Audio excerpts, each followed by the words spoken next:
Assalamualaikum warahmatullahi wabarakatuh. Perkenalkan, nama saya Kartono. Saya baru semester 1 dari Fakultas Dakwah dan Komunikasi Islam, Program Studi Komunikasi dan Penyiaran Islam, Institut Agama Islam Sultan Muhammad Syafiuddin Sambas, tahun 2015-2016. Saya ingin menyampaikan PowerPoint yang saya buat untuk memenuhi tugas Pendidikan Pancasila dan Kewarganegaraan yang berjudul Deklarasi Juanda, yang mana dosen pengampu Bapak Tommy SPDI MHum dengan NIDN-nya 2105058105.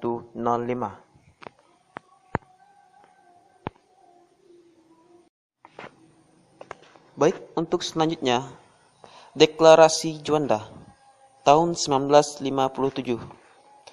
Pengertian Deklarasi Juanda dan Deklarasi Juanda adalah yang menyatakan kepada dunia bahwa Laut Indonesia adalah laut sekitar di antara dan di dalam Kepulauan Indonesia menjadi satu kesatuan wilayah negara kesatuan Republik Indonesia.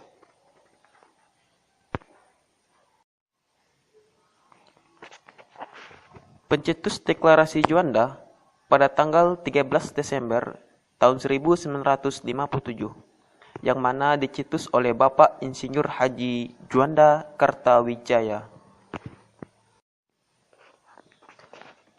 Pada tanggal 17 Oktober tahun 1956, Ali Sastroamidjojo memutuskan untuk membentuk suatu panitia interdepartemental yang ditugaskan untuk merancang rencana undang-undang wilayah perairan Indonesia dan lingkungan maritim berdasarkan keputusan Perdana Menteri Republik Indonesia.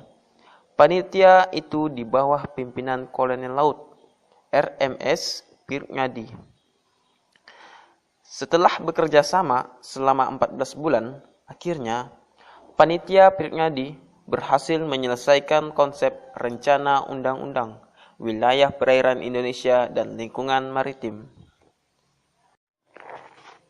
Selanjutnya, pada awal kemerdekaan Indonesia, persoalan wilayah atau teritorial menjadi salah satu isu yang strategis, di mana masih diberlakukannya Ordonansi Hindia Belanda tahun 1939, yaitu Territorial Zone and Maritime Kingen Ordonantie 1939. Perdebatan yang terjadi di dalam BPUPKI ketika pembahasan wilayah Republik menjadi buktinya, akan tetapi beragam pendapat yang muncul terbatas pada soal wilayah darat. Dan Muhammad Yamin, salah satu tokoh Republik pada waktu itu, yang menyinggung pentingnya wilayah lautan melalui pernyataannya, tanah air Indonesia ialah terutama daerah lautan dan mempunyai pantai yang panjang. Secara prinsip, Deklarasi Juanda menyatakan hal-hal di bawah ini. Yang pertama, bahwa Indonesia menyatakan sebagai negara kepulauan yang mempunyai corak tersendiri. Kedua, bahwa sejak dahulu kala Kepulauan Nusantara ini sudah merupakan satu kesatuan. Yang ketiga, ketentuan Ordonansi 1939 tentang ordonansi dapat memecah belah wilayah Indonesia. Prinsip-prinsip dalam Deklarasi Juanda ini kemudian dikukuhkan dengan Undang-Undang Nomor 4 Tahun 1960 yang isinya sebagai berikut.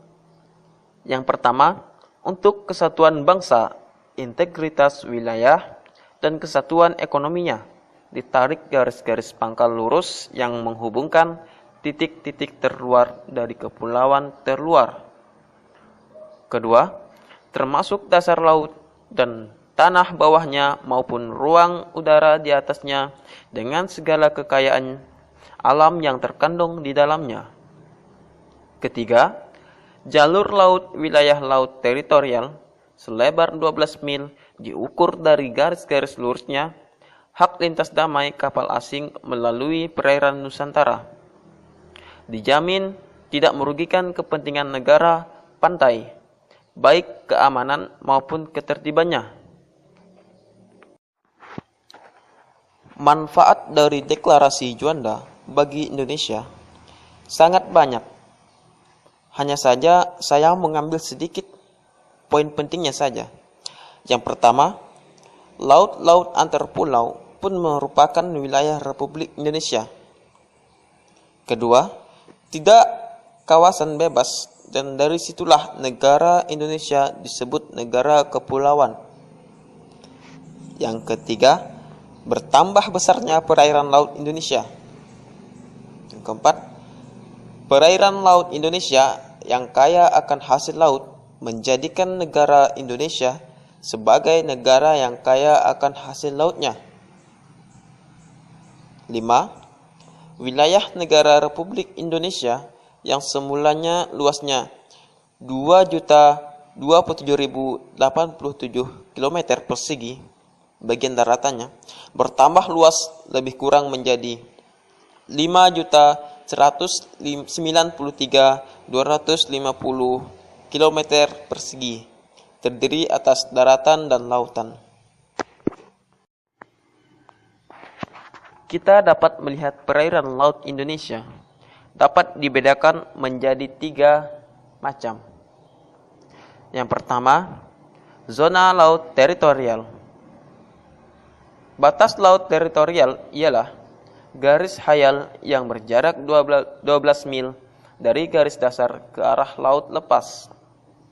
Kedua, zona laut landas kontinen.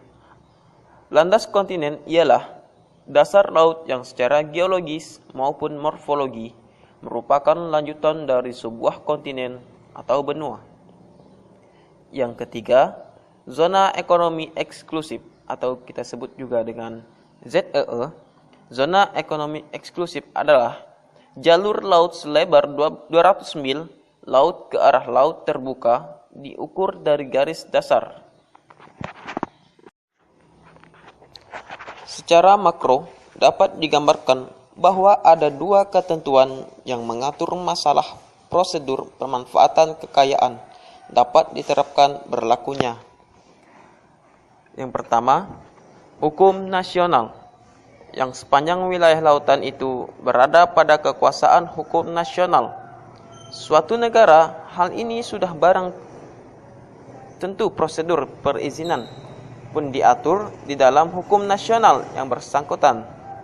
Kedua, hukum internasional, di mana dalam wilayah lautan tersebut tidak berada di bawah suatu negara sehingga pengaturannya dengan memperhatikan hukum internasional. Dan begitulah presentasi yang dapat saya paparkan. Mudah-mudahan dapat bermanfaat buat kita semua. Sekian dan terima kasih. Assalamualaikum warahmatullahi wabarakatuh.